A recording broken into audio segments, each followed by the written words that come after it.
177 nuovi contagi e 7 decessi nelle ultime 24 ore in Calabria, 498 il totale delle vittime dall'inizio della pandemia. Spirlì ha firmato l'ordinanza che posticipa l'apertura delle scuole superiori al 31 gennaio per elementari e medie, didattica a distanza fino al 15 gennaio, prorogata inoltre la zona rossa Fabrizia e Piscopio. Le nuove disposizioni del governo per fronteggiare l'emergenza, tra le novità la più rilevante è che dall'11 gennaio si ripartirà con la divisione per fasce. In Calabria vaccini a quota 2000, ma preoccupa l'aumento dei contagi. A Vibo situazione più critica, anche a Castrovillari situazione difficile. Muore un uomo di 72 anni di Altomonte. Le fiamme hanno letteralmente distrutto un lido a Scalea, sono in corso le indagini per stabilire le cause dell'incendio.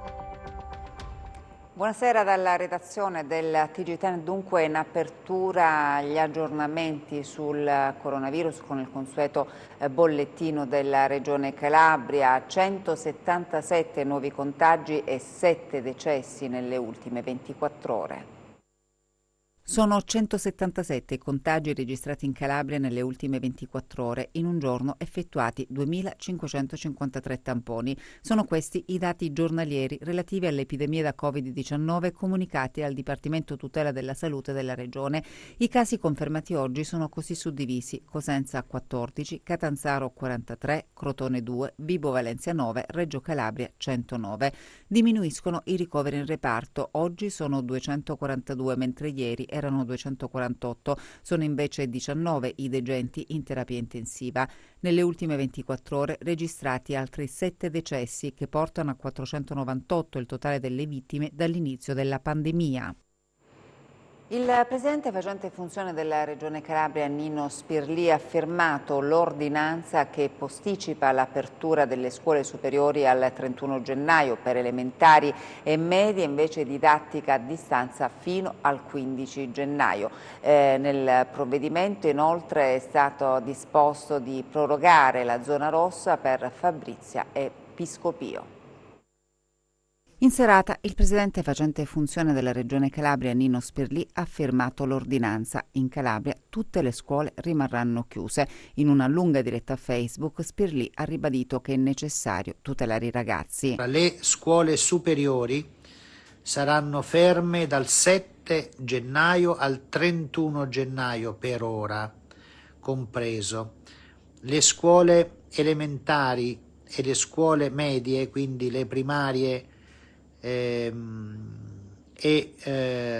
secondarie di primo grado, saranno ferme per ora dal 7 gennaio a tutto il 15 di gennaio, che è la data ultima inserita nel DPCM. Gli asili invece rimarranno aperti. Gli asili li lasciamo aperti perché i bambini più piccoli sono più facilmente gestibili e gli spazi a loro disposizione sono più grandi. Spirlì sa che la sua scelta farà discutere. Non abbandono nessuno, ve l'ho detto, anche se dovesse andare contro il mondo intero.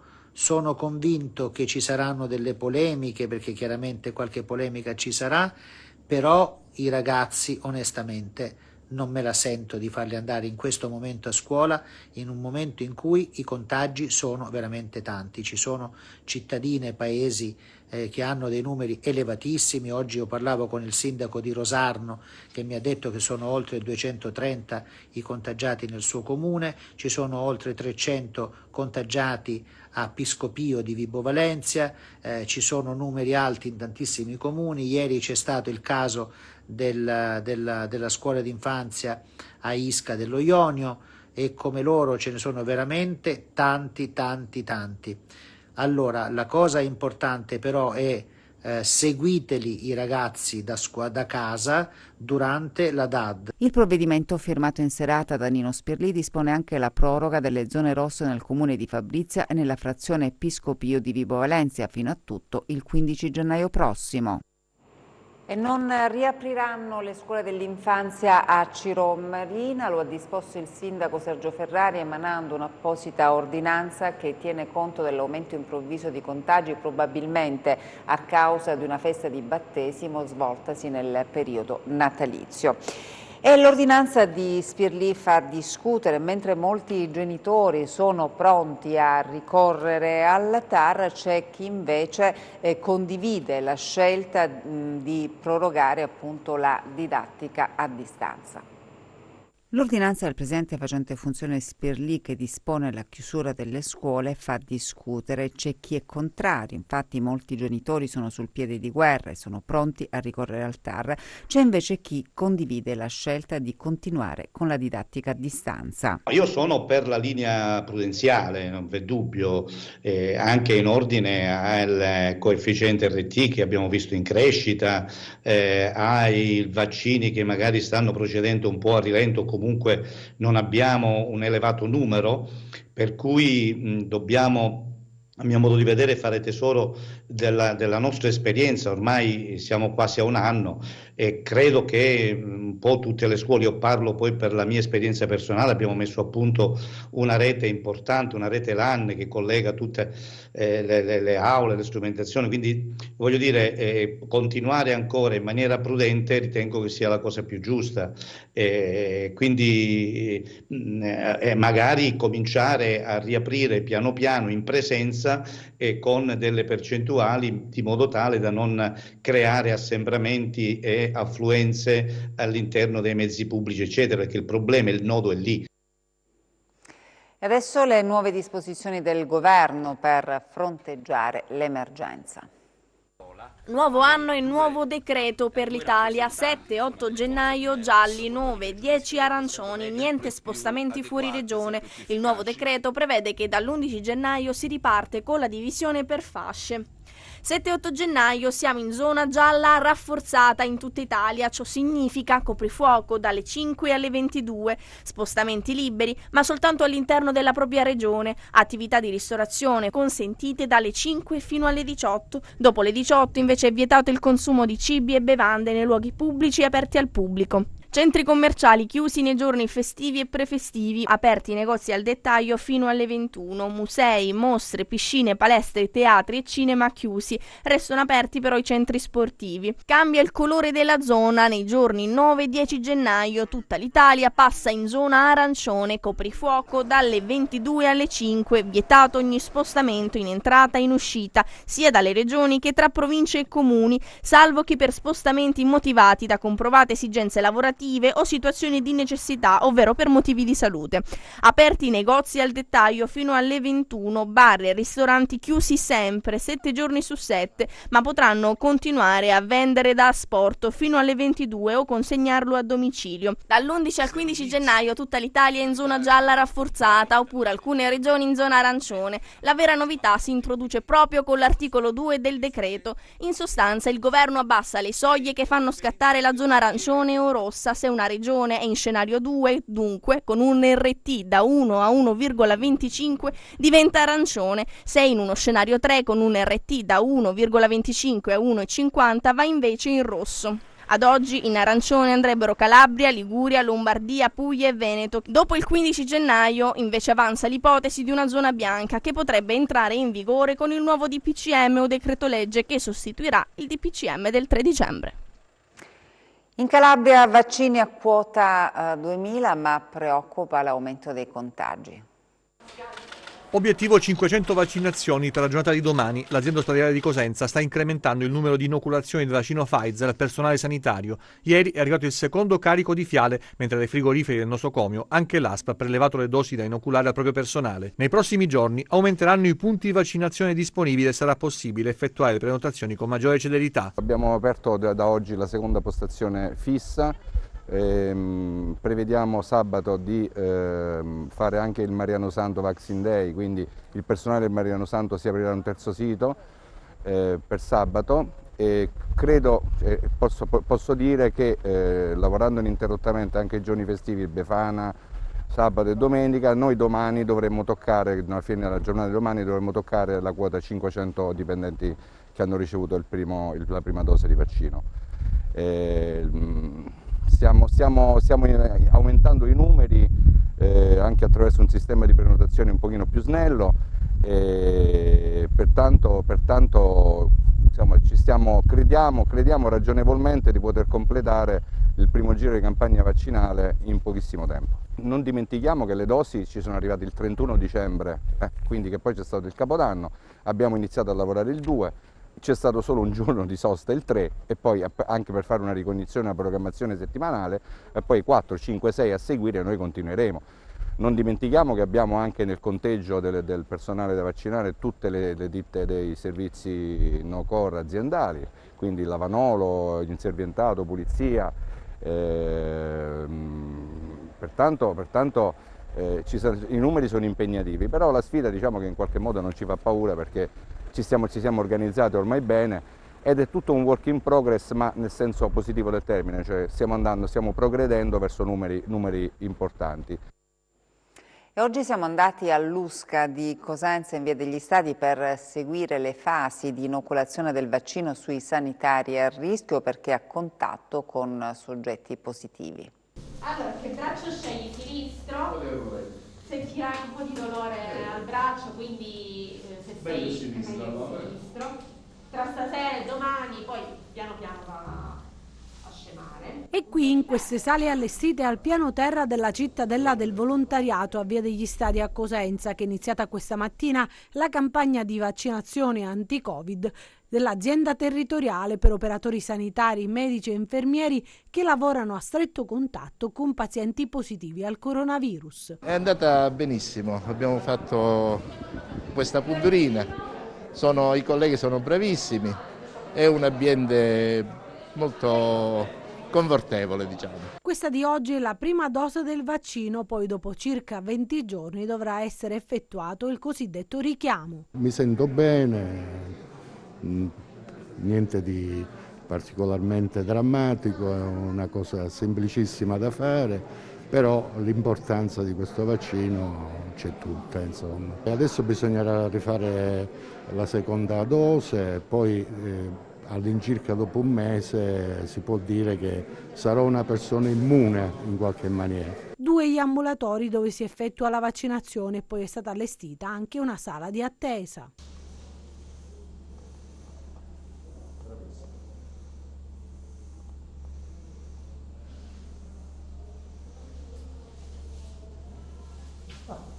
Tutto bene? È stato doloroso? No, è stata bravissima, guarda. Ero emozionato più io forse che lei, sono stati bravissimi. Non ho sentito nulla. Mi hanno consigliato di stare in sala di osservazione 15 minuti.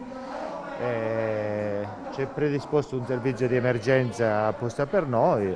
Speriamo che non dia reazioni avverse, anomale, speriamo di no. Vabbè, comunque non ho sentito nulla, al momento mi sento benissimo. Circa una cinquantina gli operatori che oggi si sottoporranno alla inoculazione del vaccino a Cosenza e anche in provincia, Paola, Acri, Castrovillari e Corigliano Rossano. Ma come si svolgono le operazioni?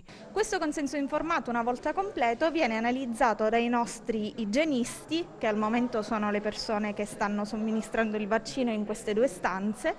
E se non ci sono controindicazioni alla somministrazione del vaccino, queste persone riceveranno il vaccino, dopodiché attenderanno 15 minuti nella sala d'attesa che non ci siano reazioni avverse immediate e poi possono tornare a casa e fare il richiamo a 21 giorni. Una macchina che è in fase di rodaggio, infatti la dottoressa ci spiega quali sono le criticità. Come ovunque il discorso della sala d'attesa, perché per rispettare le normative Covid non possiamo mettere tante persone all'interno della sala d'attesa, ma deve essere un numero adeguato alla grandezza della stanza, per cui come si libera un posto si può procedere con le successive vaccinazioni. Il sindaco di Locri positivo al Covid è stato trasferito al grande ospedale metropolitano di Reggio Calabria. Cari amici, come sapete, ieri sera sono stato trasferito al GOM di Reggio Calabria. Difficile trovare le parole giuste in questo momento. Dopo un calvario di 10 giorni mi è crollato il mondo addosso. So che mi tocca giocare una difficile partita, la più difficile e importante. Qui sono in ottime mani e mi verrà data la necessaria assistenza sanitaria. Pur in presenza di una polmonite bilaterale, la situazione dovrebbe essere sotto controllo. Ringrazio tutti per il sincero affetto che in questo momento è per me di grande aiuto. Vi rinnovo l'appello ad essere prudenti, a fare attenzione, rispettare tutte le disposizioni. Credetemi, ammalarsi di Covid è devastante. È il sindaco di Locri, Giovanni Calabrese, che scrive questo post sulla propria pagina Facebook, raccontando l'esperienza drammatica che sta vivendo da quando si è scoperto positivo al Covid-19. È una delle storie legate alla pandemia che spiegano quali effetti possa avere il contagio. Situazione delicata sul territorio regionale, intanto, sempre nel Regino, preoccupa Bagnara Calabra, con decine di nuovi positivi negli ultimi giorni. Non si arresta anche il fenomeno dei contagi nelle strutture per anziani. 10 i positivi al tampone rapido in una residenza per anziani a Monterosso nel Catanzarese. In provincia di Cosenza, intervento del sindaco di Castrovilla Ilopolito, che sta gestendo con le autorità sanitarie una fase critica nell'area del Pollino. Noi stiamo rilevando questa crescita esponenziale perché noi abbiamo iniziato da fine novembre con i tamponi antigenici gratuiti per tutti e prima ne rilevavamo pochissimi. Subito dopo la vigilia di Natale e Natale abbiamo iniziato, diciamo coincidente con il periodo della zona gialla, a distanza di 7-8 giorni, a rilevare numeri importanti e oggi siamo arrivati a oltre 100, precisamente a 107 positivi ai tamponi antigenici. È anche vero che noi ne abbiamo fatti 3.000. Però ecco, la cosa più importante, ho differito l'inizio della scuola di ogni ordine e grado alla prossima settimana, a metà della prossima settimana, perché io devo completare quest'opera di screening. Mi conforta il fatto che tra ieri e oggi abbiamo fatto 150 insegnanti e sono tutti negativi, però la scuola deve riprendere in sicurezza e quindi mi servono ulteriori 6 giorni per completare questa importante attività. Con questa attività, secondo me, preventiva, abbiamo anticipato la terza ondata, perché noi le abbiamo circoscritte e sappiamo che sono nuclei familiari ben precisi. Oggi abbiamo fatto 206 tamponi e solo 7 positivi appartenenti a 3 nuclei familiari, perché sono mamma e figlie o addirittura marito e moglie. Ecco perché dico, forse ci siamo mossi per tempo, perché noi abbiamo iniziato a fine novembre, ma a rilevare questo aumento esponenziale in coincidenza dopo 7-10 giorni dalla zona gialla. La zona gialla è stata davvero deleteria. E sono state sospese tutte le celebrazioni liturgiche in programma nella parrocchia Sacri Cuori di Castrovillari e la chiesa rimarrà chiusa per precauzione fino ad avvenuta sanificazione. La decisione è stata adottata dopo che il parroco ha avuto un contatto con una persona risultata positiva al Covid e lo stesso parroco dunque si è messo in quarantena volontaria. Trattato come un sospetto Covid, muore di setticemia, accaduto a Reggio il decesso dopo 13 ore dal primo ricovero nell'ospedale di Polistena. Una denuncia è stata presentata al commissariato di Polistena da parte dei familiari di Maurizio Frana, 51 anni, morto al grande ospedale metropolitano di Reggio Calabria per shock settico.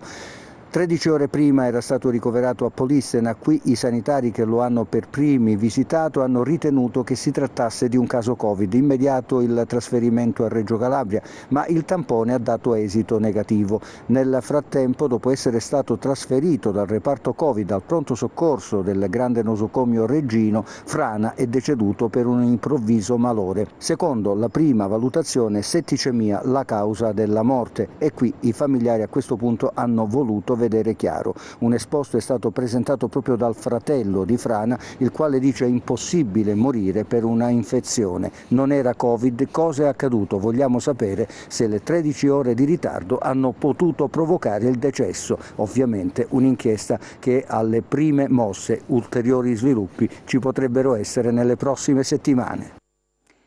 Distrutto dalle fiamme all'alba di oggi uno stabilimento balneare a Scalea.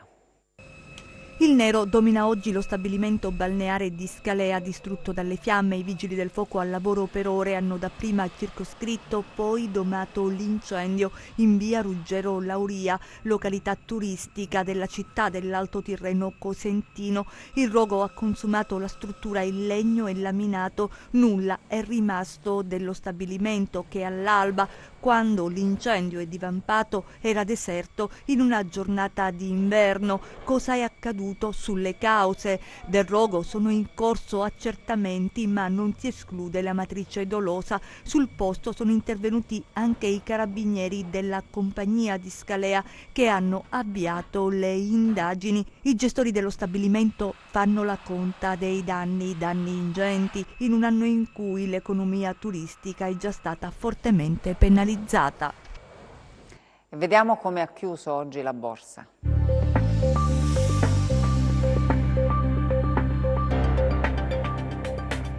Finale debole per le principali borse europee, mentre Wall Street viaggia senza una direzione precisa, riflettori puntati sul voto in Georgia, decisivo per determinare se i democratici riusciranno a ottenere la maggioranza in Senato e ad avere dunque il pieno controllo del Congresso. Un'eventuale vittoria dei democratici aumenterebbe le capacità del presidente eletto Joe Biden di portare avanti la propria agenda politica e varare più stimoli fiscali, ma allo stesso tempo comporterebbe verosimilmente un aumento delle tasse e dell'inflazione dei tassi di interesse. Nel frattempo continua a destare preoccupazione la diffusione del virus, con oltre 85 milioni di contagi a livello globale e diversi paesi costretti a introdurre nuove misure restrittive, complici alcuni rallentamenti nelle vaccinazioni. Inoltre il New York Stock Exchange ha dichiarato che non intende più puntare al delisting delle big delle telecomunicazioni cinesi China Mobile, China Unicor e China Telecom, facendo dietrofront su una mossa che minacciava di alimentare le tensioni tra Stati Uniti e Cina. Dall'agenda macro invece è giunto il dato di dicembre sull'indice ISM manifatturiero statunitense in aumento a 60,7 punti.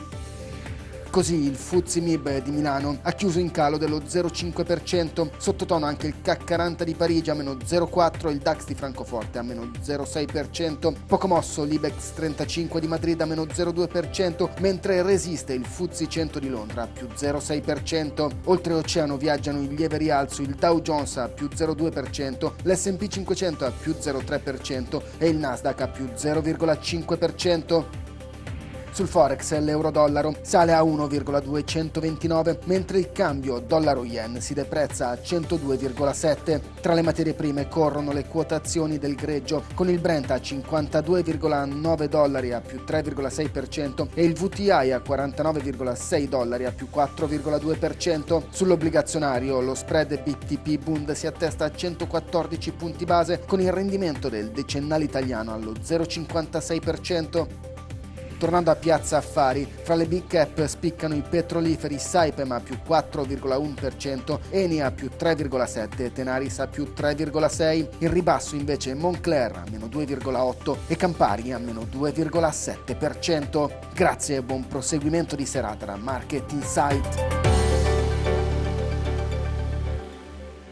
Il tempo previsto per le prossime ore in Calabria.